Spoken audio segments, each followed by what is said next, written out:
Na cúpula da OTAN, secretário-geral acha de bom tom chamar Trump de Daddy. Não uma, mas duas vezes. Vocês acreditam nisso? O secretário Mark Rutte defendeu sua fala e o Trump disse que qualquer coisa podia voltar e bater forte com amor nos seus filhos. O que é isso que eu acabei de ler? Tudo isso em meio à discussão de guerra. Vamos entender o que diabos aconteceu nesta reunião com a nossa Bruna Bufara aqui no Meteoro, no Plantão do Meteoro. Bora lá.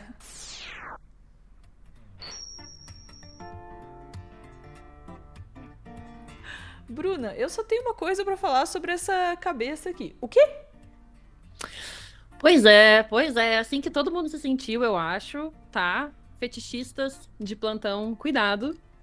E, sério, eu não sei como introduzir a não ser assim. Olha, se o Trump é o daddy da OTAN, seriam os países membros, seus filhinhos dignos de elogio ou de uma surra? Gente, o que é isso? Que delírio é esse que a gente está vivendo? Todo mundo se perdendo no personagem, isso ficou bem claro, bem claro. E bom mesmo a gente começar lendo a notícia pra gente se climatizar de tudo que tá acontecendo, pra gente conseguir se colocar nessa notícia direito, porque. E me desculpem, tá? Porque eu vou falar daddy, porque eu acho que daddy é muito mais impactante do que papai. Ok? Tá bom, tá Então, certíssimo. então me perdoem. Vamos lá. Secretário-geral da OTAN compara Trump a daddy após palavrão do presidente dos Estados Unidos. Gente, sério mesmo, isso aconteceu mesmo, tá? Donald Trump foi comparado aí a um daddy, tá? Porque ele interveio na briga, numa conversa que eles estavam tendo ali entre eles, na cúpula da OTAN, tava tendo o secretário-geral da OTAN, tava conversando com o Trump, e o Trump compara a briga Israel e Irã a uma briga de pátio da escola, tá? E aí, nisso, o secretário-geral da OTAN dá uma interrompida no Trump, um diálogo ali super amigável, eles estão rindo, conversando. E aí, o secretário-geral da OTAN, eu acho super importante repetir o título dele toda vez ao invés do nome, dá uma interrompida no Trump e fala: Daddy tem que usar linguagem forte pra fazer os meninos pararem. Uau! Uau! E assim, é importante contextualizar. Exato. O papai tem que usar linguagem forte pra fazer eles pararem. Eles tiveram uma briga, como de duas crianças em um pátio de escola. Sabe como é? Brigam pra caramba, se não consegue parar, você deixa eles brigarem por 2, 3 minutos, então será fácil detê-los. Isso é o Trump se referindo a Israel e Irã. Aí o Ruth riu e ele dá esse cumprimento, né? Que o daddy tem que usar uma linguagem forte. Gente, é importante contextualizar que eles estão falando da guerra Israel e Irã na cúpula da OTAN, tá? Enquanto o Trump justamente fala que você tem que deixar eles brigando por um tempo e depois intervém, tratando justamente Israel e Irã como crianças. E, né, o Mark Rutte ali tratando o Trump de daddy. Gente, não tem como não fazer um paralelo de que isso é incrivelmente fetichista. É fetichista de comportamento masculino, de pai que dá bronca, que é forte. Da América como pai da liderança global. É o chefe da OTAN, ex-primeiro-ministro da Holanda, trazendo essa informação. Trazendo e chamando ele de daddy. Enfim, a linguagem de rasgação de seda pro Trump foi tanta durante essa cúpula toda da OTAN, e até antes, teve até uma mensagem de texto de rasgação de seda enorme que o Rutte mandou pro Trump, que o Trump postou na Truth Social, que foi motivo de pergunta de repórteres. Óbvio, uma repórter da Sky News fez a mesma pergunta pro secretário-geral da OTAN, Mark Rutte, e pro Trump, tá? Ela perguntou, tipo, daddy, galera, né? Como foi? O Rutte respondeu e ele defendeu que a linguagem dele não fazia ele parecer fraco, não fazia ele parecer infantil, que Trump é seu bom amigo e que Trump merece sim todos os elogios. Trump, por sua vez, respondeu à repórter. Eles responderam separadamente. Ele disse que o secretário-geral da OTAN gosta dele e que se ele parar de gostar do Trump, ele vai voltar e bater forte nele, com muito amor. Gente, então assim, o secretário-geral da OTAN não se desculpou, ele endossou a fala dele, chamou Trump de daddy mesmo. E a gente tá tratando numa guerra, numa cúpula da OTAN, em que eles estão discutindo aumentar o orçamento para armas, para militares. O secretário-geral riu o secretário de Estado dos Estados Unidos, o Marco Rubio, ri horrores enquanto o Trump fala sobre ser chamado de papai. Gente, é surreal. De qualquer jeito, o pai, né, agora que a gente tá chamando aí o Trump de daddy, incentivou seus filhos, no caso, Israel, Irã e a OTAN, né, baita filho, uma matilha, incentivou todos os membros da OTAN a aumentarem os gastos militares para 5% do PIB até 2035, uma enorme vitória para os Estados Unidos. Gente, os 32 países membros, ou filhos, dependendo aí para quem você vai perguntar, tá? Aceitaram a proposta do salto desse gasto. A notícia é do G1. Antes, o objetivo era ter 2% do PIB até 2035 gastos com militares. E agora é de 5% do PIB até daqui 10 anos. É isso, né? Infelizmente, a Europa precisa dos Estados Unidos por conta da ameaça russa, então eles precisam rasgar essa seda para o Trump, por causa do apoio com a OTAN. Mas foi de uma maneira completamente absurda que eu acredito que ninguém esperava. Eu acredito que ninguém esperava uma rasgação de seda tão grande, tão explícita, como se fosse um diálogo de real amigos em bar, conversando sobre guerra, sobre armamento bélico, sobre fim de mundo. Nossa, eu tô... Não deveria ser surpresa, né, Bruna? Tudo isso, esse tipo de linguagem, esse tipo de uma forma de ver o mundo.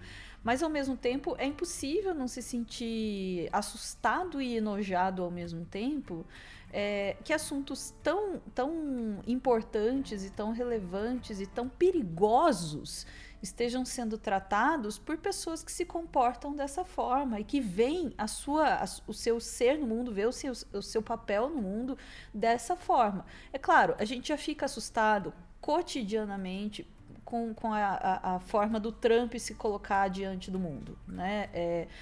Tanto a gente já falou hoje mais cedo sobre o vocabulário dele, mas não é só sobre isso, é sobre a forma como ele se entende, né? Enquanto presidente dos Estados Unidos, como ele vê a sua atuação, como ele vê os Estados Unidos. E aí quando você vê que isso é ecoado, né, dentro de uma reunião na OTAN, que aí tudo bem, como você pôs muito bem, assim, né? A gente não espera que a OTAN seja crítica ao Donald Trump, ok? Mas também não espera ver esse nível de intimidade, esse nível de papo de bar, assim, tratando de uma guerra, né? Então, para início de conversa, quando o Trump vem e diz, briga de pátio de escola, caraca, briga de pátio de escola, quanta gente morre, né? Quanta gente morreu nessas ações todas e quanta gente poderia morrer com só o risco nuclear que essa coisa toda causa para o mundo inteiro. Não é uma briga de escola, né? Tá muito, muito longe disso. Aí entrar todo nesse papinho. O chat falou muito bem aqui, agora eu já perdi. É uma energia masculina muito grande, né? É exatamente isso. É exatamente isso. Eu me sinto assistindo um episódio de Overcompensating. Eu me sinto assistindo. Não sei se vocês assistiram essa série, chat. Se não, fica a dica. Mas parece realmente as pessoas pensando: eu quero exercer o meu poder masculino. Eu quero fazer parte desse clube machista, cheio de comportamento de homem. Testosterona mesmo, assim. E é isso, né? A gente tá falando de guerras, né? A gente tá falando de ameaças, de civis morrendo. Então, o mínimo que a gente espera é um pouco de respeito, é um pouco de um tom mais sóbrio. Porque se a gente tá falando de guerra, de perda de vida de civil, se a gente tá falando de ataques a países, de quebra de cessar-fogo, o tom tem que ser sóbrio. O tom tem que ser, sim, um tom tenebroso. Não é pra comparar a briga de escola mesmo, elas têm total razão. Não é pra chamar de daddy. Enfim. É inacreditável, sim. E, de novo, essa intimidade demonstrada pela essa conversa também é nojenta, sabe?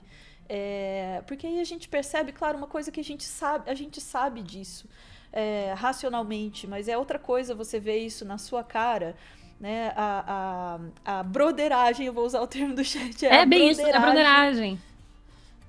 A broderagem entre esses homens no poder que tem ali na sua mão o poder de literalmente explodir tudo a qualquer momento. Né? E é na mão dessas pessoas que nós estamos. E aí, acho muito legal que a Bruna trouxe o termo testosterona, né? A Baila também. Porque não é o primeiro lugar onde isso vem aparecendo. No Brasil, o papo de testosterona já vem dominando faz um tempo.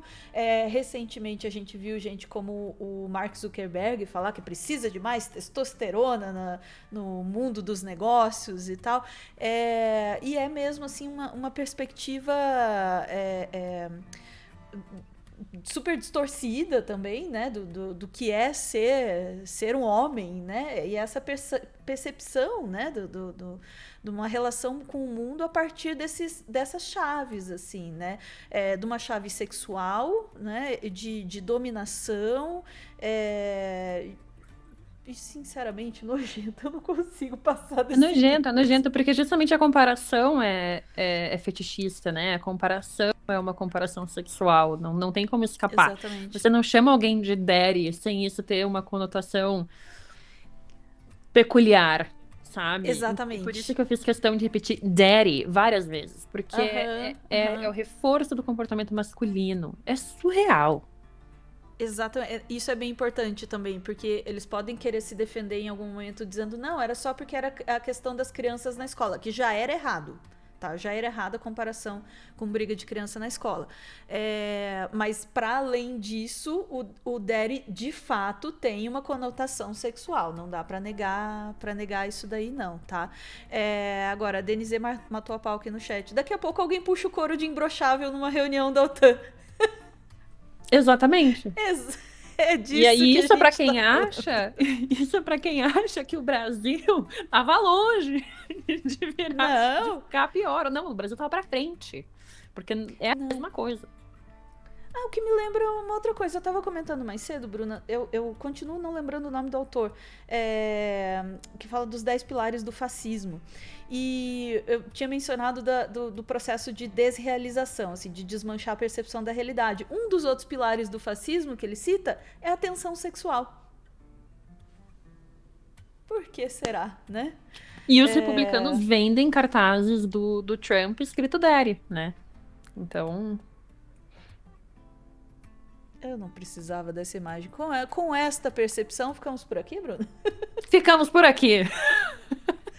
Ninguém mais vai dormir e nem fazer mais nenhuma outra coisa, porque neste momento secou todo o apetite sexual do nosso chat, que já estava... Eu vi que vocês já estavam começando a pegar fogo. Acabou hoje. Vamos lá, voltamos instantes para mais assuntos do dia. Eu ia dizer outra coisa, mas a Bruna é nova aqui, eu não vou expor ainda. Vamos lá, beijo.